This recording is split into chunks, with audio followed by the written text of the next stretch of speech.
Everyone, thank you for joining us today. We're going to go ahead and get started today. You're joining us for Tulane School Professional Advancement webinar on emergency management. So today we're going to be talking about the program, and then you're going to get an opportunity to ask questions, hear a little bit from our Executive Director of Admissions and Recruitment, as well as from our Program Director.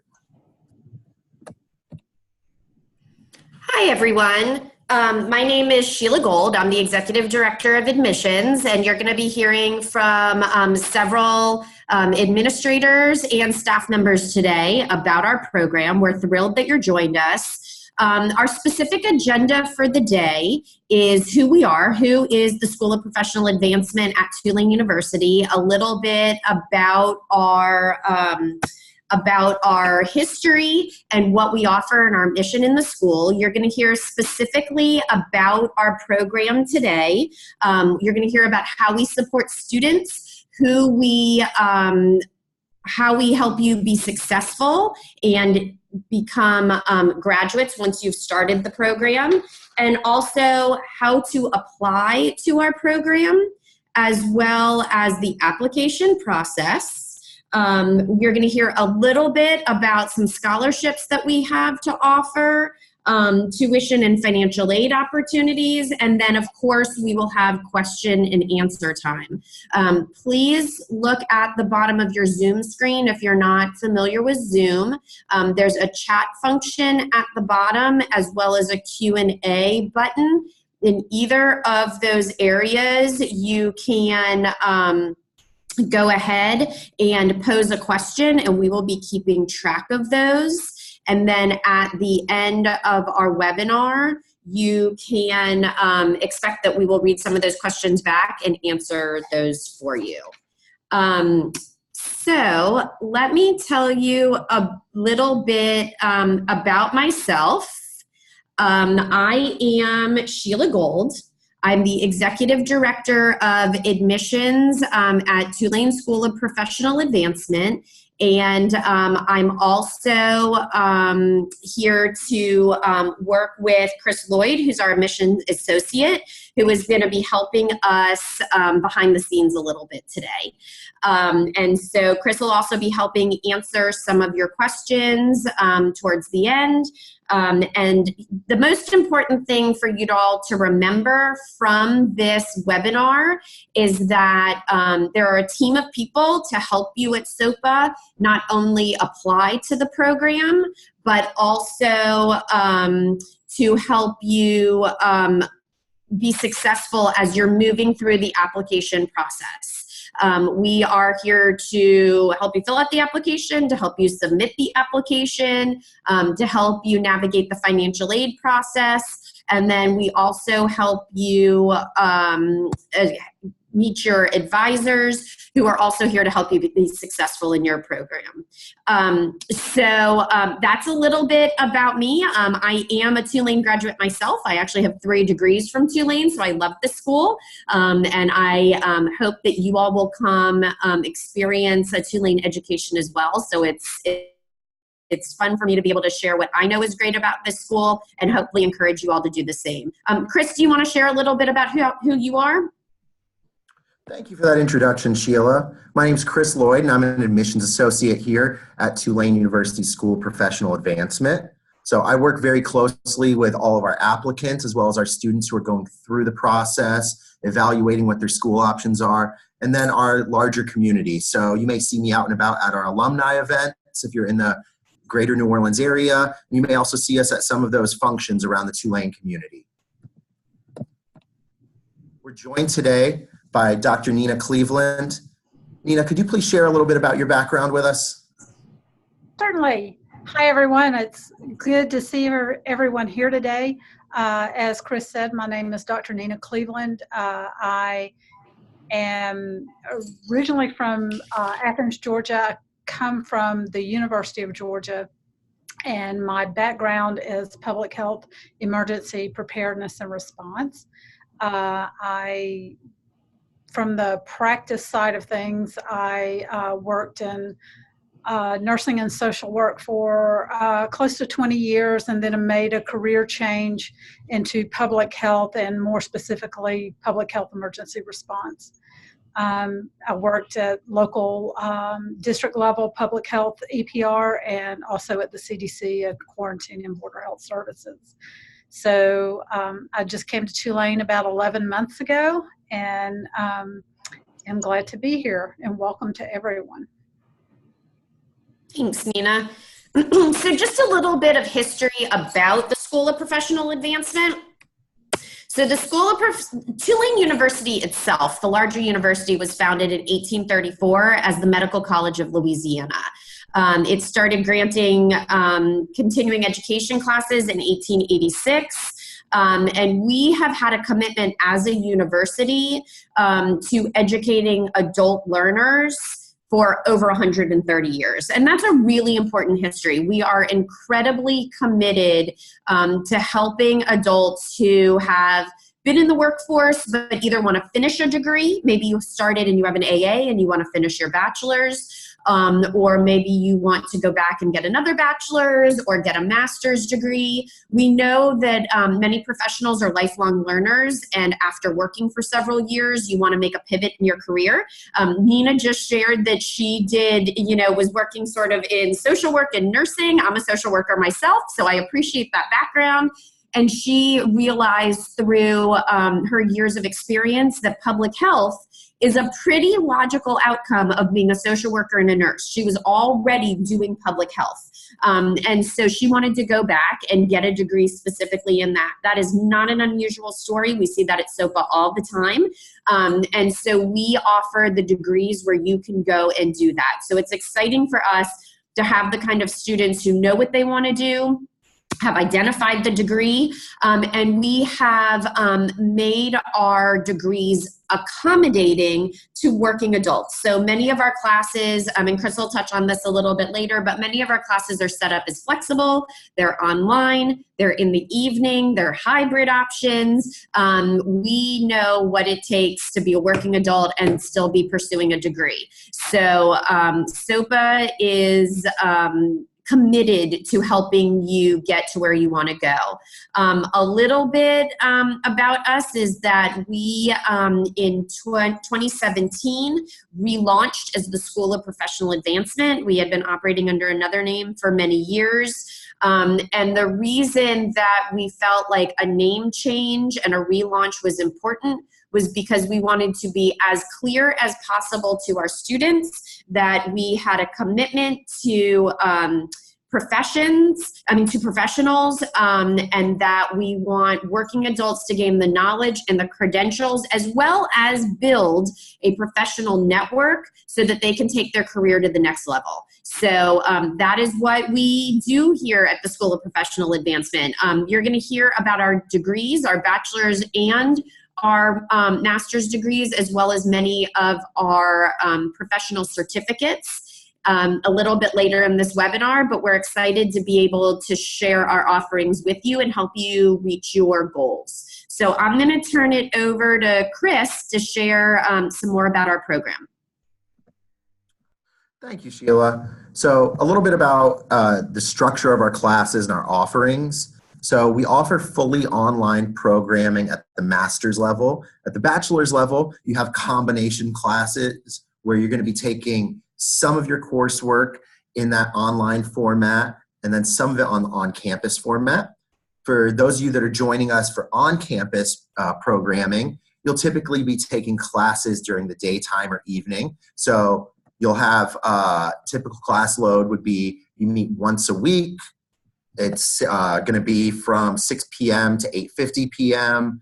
And then you have options for weekend classes like a Saturday morning class. So if you're a working adult, you're someone where you have things that are going to be restricting your ability to take that traditional coursework, then that's where these offerings are going to really work for you. It adds a degree of flexibility. So if you're in the New Orleans region, you can take those courses in person to where you're going to have that one-on-one time with the professor, where you're going to be in that traditional classroom environment.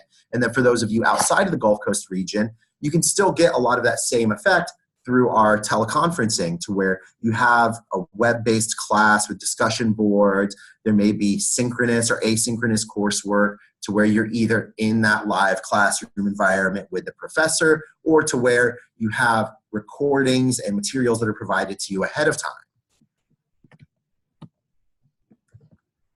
Nina, could you share a little bit more about some of the differences in our programs of study for emergency management? Certainly, Chris. The program of study in emergency management, this is a good comprehensive view of emergency management. What we're trying to do is to take professionals or folks that want to come into emergency management and bring them up to that next level. So you'll see this in the different types of coursework that you'll be doing in the program. So we have courses in Homeland Security, Emergency Management Introduction, which gives a good overview. We have Approaches to Counterterrorism, Emergency Management Administration. That really tells you how to write and administer those different grants that you need to support an emergency management office. We also have disaster communications and health and medical issues. The really good thing about this program is that it's fully online. So you can do this from anywhere.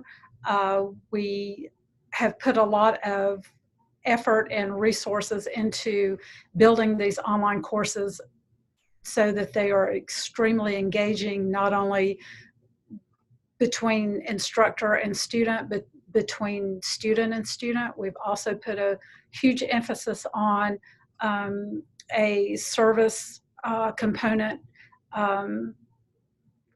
and getting folks engaged with our different practice partners, especially here in New Orleans. Emergency management, learning emergency management in New Orleans is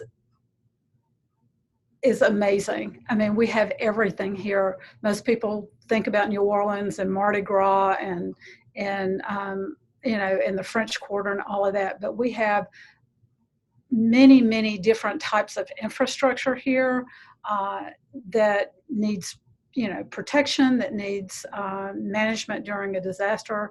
So it's really an excellent place to learn about emergency management. And a lot of our instructors, all of our instructors, except for myself and the director, are adjuncts. So they're either working in the field that they're teaching or have retired from it. So they're bringing in that real world experience.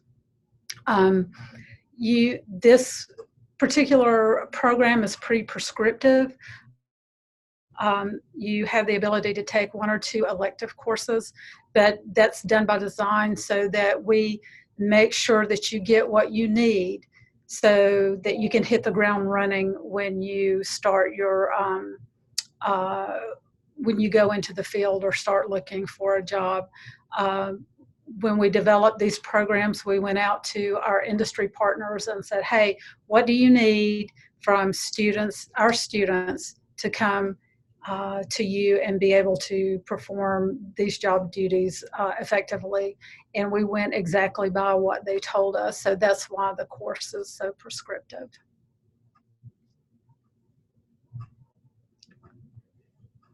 So in our degree requirements, we have 9 core courses. This is going back to that prescriptive course program. You will have 1 elective to choose from. We have actually, the slide is a little bit limiting. We actually have several different electives that we have just built online. Sport and event security, leadership, which maybe become part of the core. We also have new elective courses will be coming in the future in GIS, for the emergency manager. Also, DACA, which is the interface between the military and locals during emergency response. So we have a lot of good many different electives for you to choose from. The one real exciting component about this program is that we have a capstone course, which is a culminating course at the end. It comes at the end of your program. And we have put together an online version that you will take over a semester, and it's very service learning oriented. So you will be paired with a agency either here in New Orleans or wherever you are, and you will work with them to do a project. For example, help them write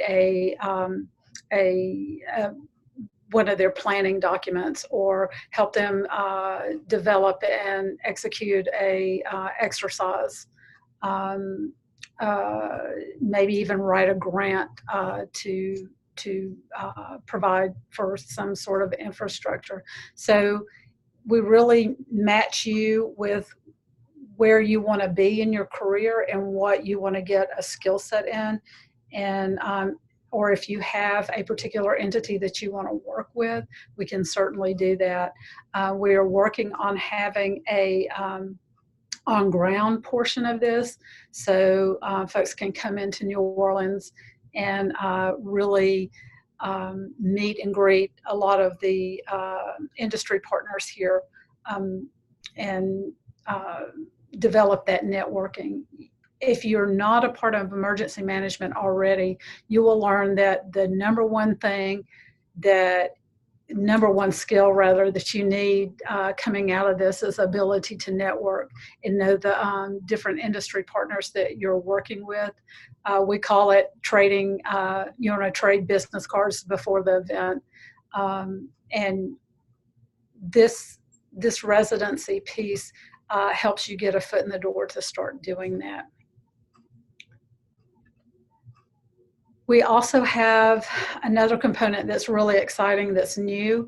We have graduate certificates both in emergency management and security management.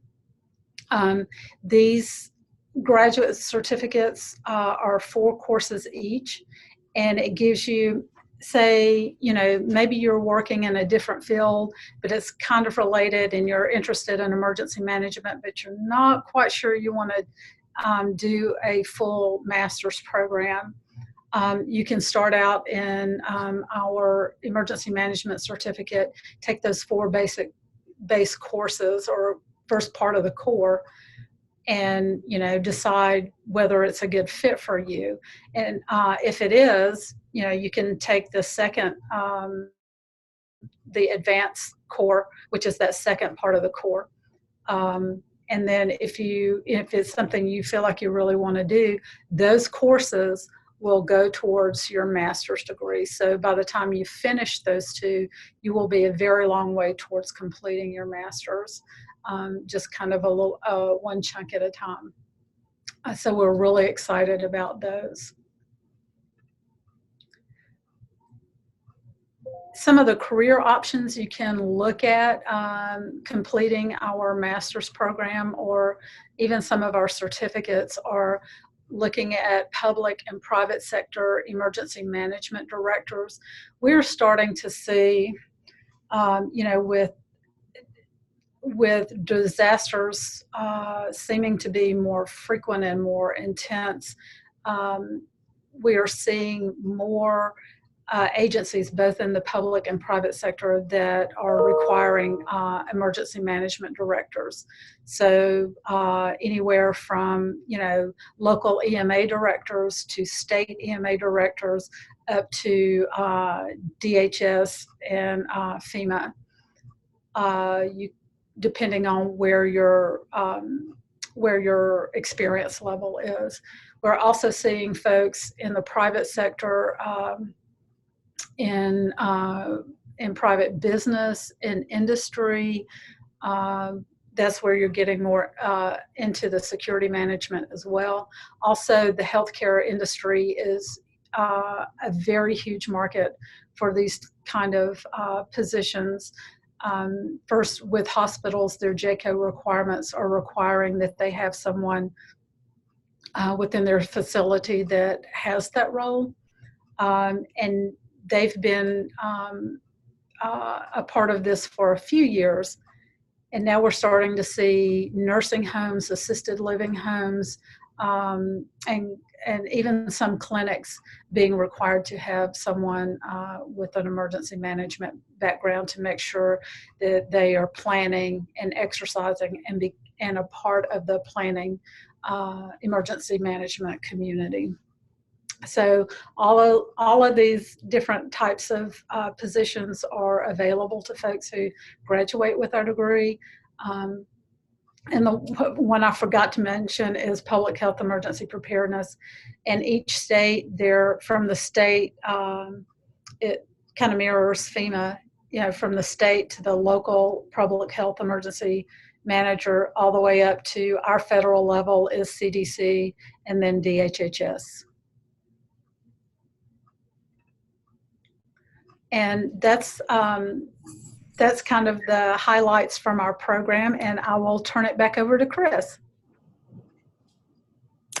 Thanks, Nina. I'm going to talk a little bit about student support and success. So at SOPA, we are committed to students being successful in our program. So our hope is that you notice, starting with this webinar all the way through the application process until graduation and even beyond graduation, that we want to be there every step of the way. We have a team in place that we hope is easily accessible to you. We never want you to feel like you can't send us an email or make a phone call and get your questions answered. So you're meeting some of the folks that can be helpful to you today between Nina and me and Chris. And we're helpful through the application process and also to introduce you to what our programs offer and to answer some of your questions. Once you are in our program, we have a team of academic advisors, one of whom will be assigned to you, who is there to help you with your classes, learn more about the program, help you be successful in those classes. If there's an issue, they can help you navigate it, whether it's needing writing support or just reaching out to your professor to try and figure out what's a good time to meet. Our professors are also very available to students. Sometimes they're an underutilized resource. They are there for students. They love teaching. They love their industry. And so they're available to help you not only with the class, but also with this area, with this professional area, and kind of teach you about their expertise, professional networks that they've developed, and even share their professional journey so that you can understand sort of all the opportunities available to you.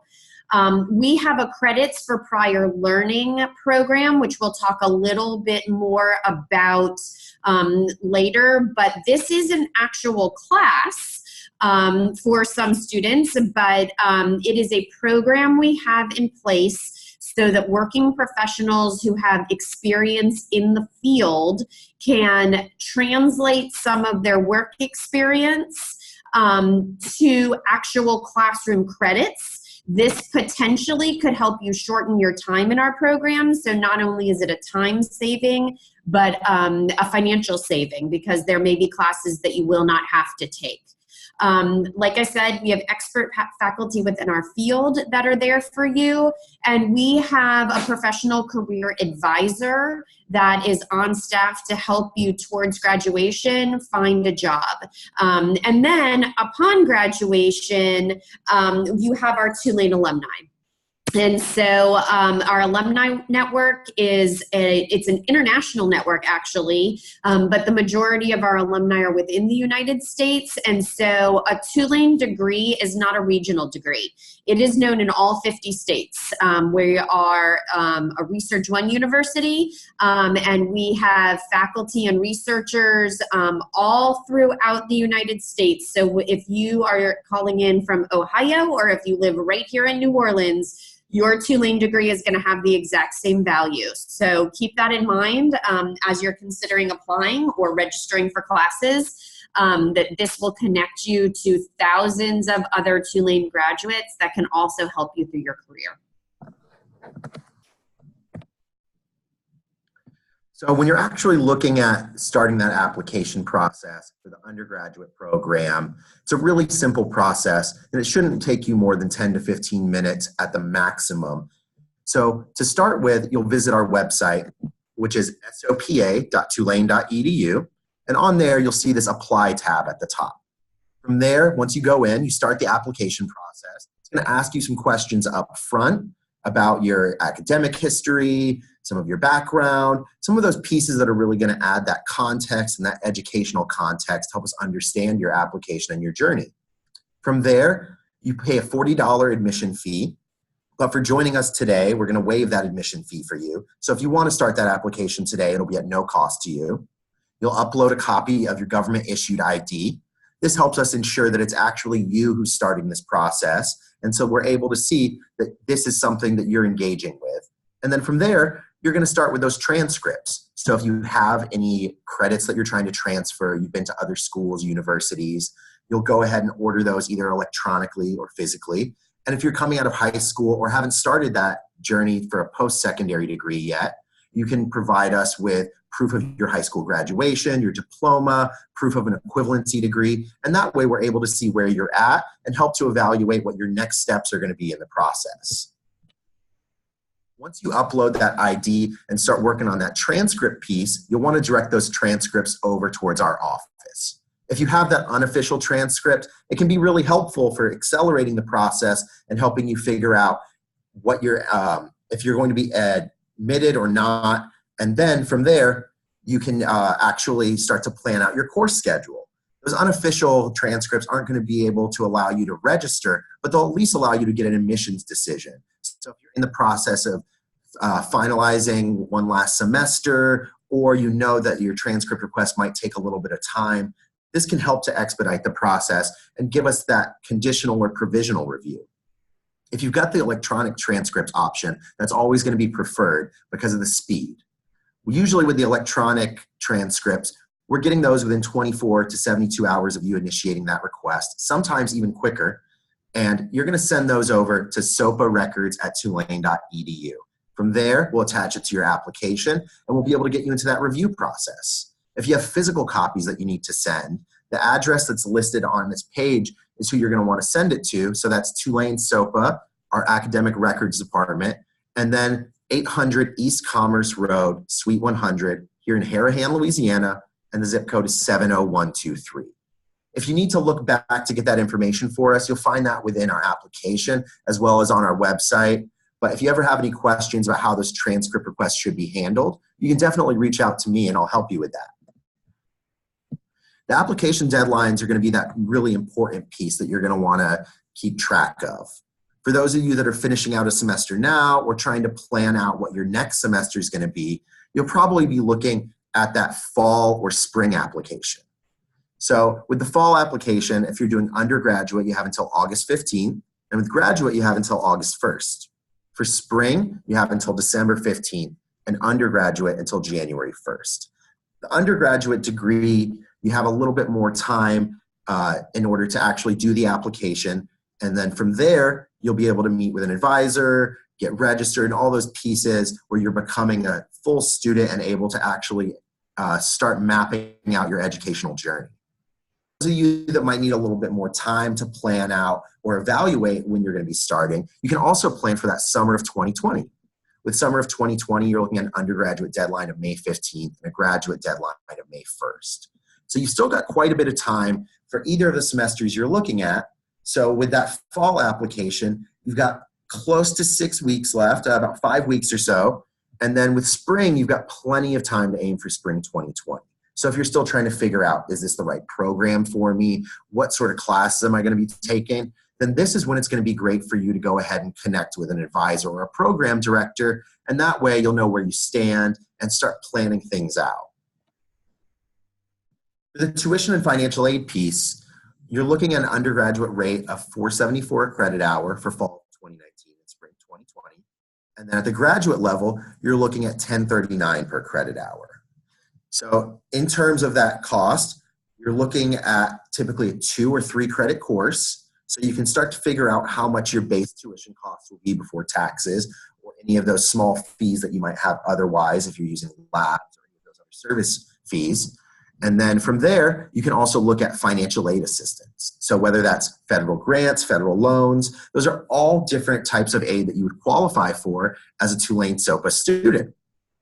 Beyond that, we also have a couple pieces in place for those of you in the Gulf Coast region, as well as a little bit wider to where if you're active duty military, you're a veteran, you're a reservist, you're in that grouping, or if you're a teacher locally and you're working for Orleans Parish, for Jefferson Parish, then you qualify for some of these discounts. These discounts can be extremely helpful because they can take a little bit of that cost out of your pocket. So if you're a veteran, one specific example of this is looking at our Yellow Ribbon scholarships. We have about 35 of those, and what those do is for students that apply for them and are awarded with the scholarship, it'll cover any shortfall between our tuition and the use of your GI Bill or Veterans Educational Benefits. This is extremely helpful for those of you that are returning to school after a deployment or may still be finishing out that final term and are evaluating what you want to do after you separate from the military, because it can take off some of that cost.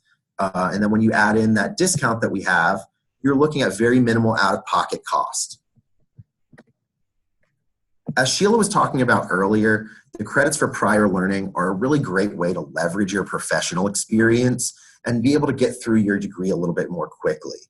So the way that you engage with that process would be if you have that significant experience from whether it's work, community service, or even military, and you're able to synthesize that into a course where you take a portfolio course and you talk about these are the elements that I've learned, the skills, the development I've done through this experience, and here's how it applies to the coursework.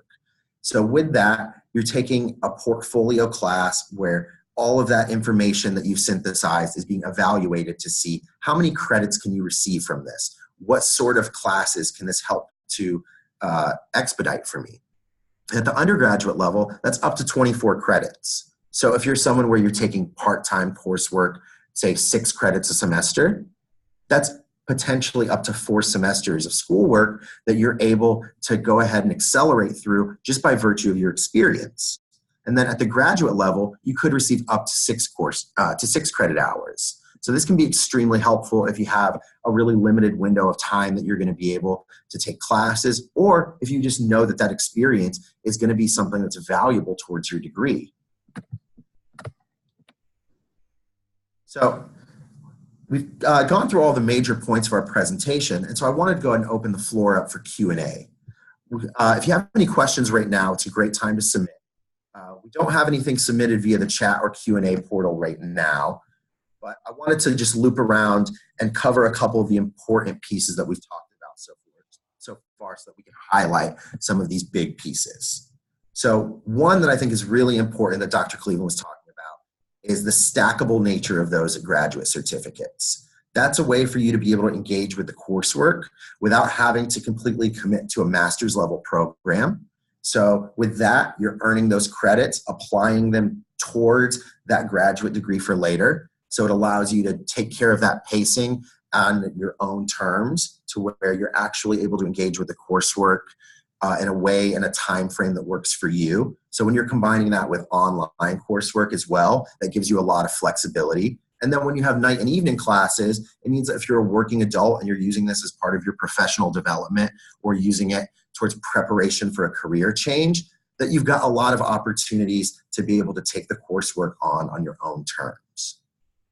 Nina and Sheila, did you have anything that you'd really like to share about the program or about SOPA in general that might help people to understand sort of the culture and the structure of our programs? So I appreciate that, Chris. Thanks. So I see that we don't have a lot of questions in the chat box, and I think that that's okay. What I want the folks that are with us today to know is that we are always accessible. So you can reach us at our individual emails. You can go to our website at sopa.tulane.edu, and you can find my email address. You can find Chris's email address. You can find Nina's email address. you can reach out to us. You can call us, email us, and we're available to you. You do not have to feel like you have to come up with a question right now. The culture of SOPA is that we want to be accessible to the students who want to pursue their degrees. So that's the most important takeaway. And so I hope that you can sense that from this webinar. And I want to just once again extend that invitation to reach out and ask questions if you have them. So we actually just got a couple of questions that came in, and one of these definitely falls within Dr. Cleveland's wheelhouse. So Dr. Cleveland, do you know if the FEMA Incident Command classes are the type of coursework that might be able to transfer in for these credits for prior learning experience? That actually is something that we were working on. We have worked on with several agencies different agreements to look at coursework like that. So we're in the process. Actually, I was on a phone call last week to talk about seeing if we could work with FEMA and IAEM and the Emergency Management Institute in order to take a look at some of this and see if it could transfer to some of the credits in our courses. During the coursework that is completed in our program, there are several of the ICS courses that are required. So we can definitely look at that course to course so that you don't have to retake those during the course, but we're also addressing to see if some of those ICS courses could transfer to. Thank you, Dr. Cleveland. And we've got just a couple of other small questions that have come through. One of those was about the Delgado articulation agreement. So for those of you that are in the New Orleans area, if you attended Delgado Community College and graduated with your AA in one of the programs where we have an articulation agreement in place for them, it's going to make that transition between the campuses very easy for you. So you'll actually be able to take the vast majority of the coursework that you've completed and bring that over. You're still going to be held to that credit cap that transferring students have. But what the articulation agreement helps with is that it helps you to ensure that your coursework that you've taken within the field and the gen ed coursework that you've taken is still going to be valid and applied towards your bachelor's degree. So if you are a Delgado student, it's really an easy transition process for you. You're going to want to speak to either a counselor that you're working with over there, or we can help connect you with one of our academic advisors over here who's going to know for sure whether or not you're covered within that grouping.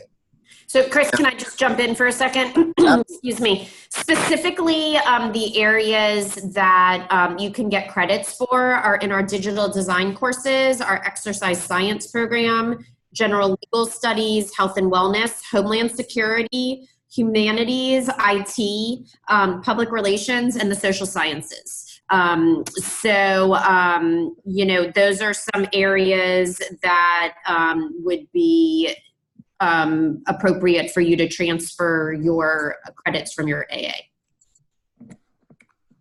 Thank you, Sheila. And we just got a couple of other questions in here that I want to make sure that we discuss. So Ella was asking about her undergrad from Tulane Homeland Security. So this is going to be a Dr. Cleveland question. Ella performs EFS 6 functions on her current job. Do you know if that would be one of those types of skills and certifications that would help to translate into credits? That's something we haven't addressed yet. I'm not sure that just, in the performance of ESF functions, it would be transferable, but we are definitely looking at the ICS courses themselves to see about maybe having them be transferable. Excellent. Now for what looks like the last question that we have here, Henry was asking if you can begin classes in the certificate program without completing all the regular prerequisites for the graduate program. So to get at the core of what Henry's asking, if you've got your BA and you want to go into the certificate program, you're going to be able to do that straight from your bachelor. You need to have that bachelor's level degree though in order to get into a graduate level certificate program. So you would have to have the BA completed, but you don't necessarily have to have anything beyond that towards that graduate degree. So you can take the coursework that's spelled out within the certificate program, and you'll have flexibility within like the elective portions, but in general, it's going to be an easy transition from that bachelor's level into the graduate program. It's not going to be like a full master's program where you're going to have those certain requirements that you might see in other master's level programs like thesis or anything that's that synthesis of your work. It's going to be more focused on the coursework elements and on you developing those skills so that you can stack that towards the graduate degree. Dr. Cleveland, would you say that that's accurate towards what the graduate certificate program is like when compared to the master's program? Yes, that is correct. So when you do the certificates, you're building a foundation. So by the time you've completed both certificates, you're well on your way to completing a master's. Even if, and this is some of the questions I get about, having done the undergraduate in Homeland Security and going on to the master's in emergency management. Homeland Security and emergency management, while they overlap, they're different things. So having a bachelor's in Homeland Security certainly gives you a good foundation if you want to move into emergency management. But the courses are different. So, and at the graduate level, we're expecting a little bit more oomph from our students. And we're expecting students to be performing at that graduate level, even within the certificates, and so that they can perform at that more upper level leadership managerial level. All right, so it looks like we covered all the questions that we've received so far. So after this session, we're going to be distributing the webinar link, so that if you want to rewatch any of this, you have any questions, and then it's also going to include our contact information. So I'm including my contact information here in the chat, and then Sheila's contact information is here on screen right now. So if you have any questions about the process with the application, about the program, or about any of those nuances about Tulane SOPA, then you're going to want to follow up with either me or Sheila. We're going to be able to help either route you towards that appropriate party like an academic advisor or a program director like Dr. Cleveland. And otherwise, we'll be able to help you figure out what's the best fit for you and how can we help you to get started on this journey. Sheila, do you have any last words you'd like to share? I don't. I want to thank everybody for taking time out of their day to learn more about our program, and we certainly hope that we'll be welcoming you to campus as a student very soon. All right, thank you, everyone. Thank you, everyone.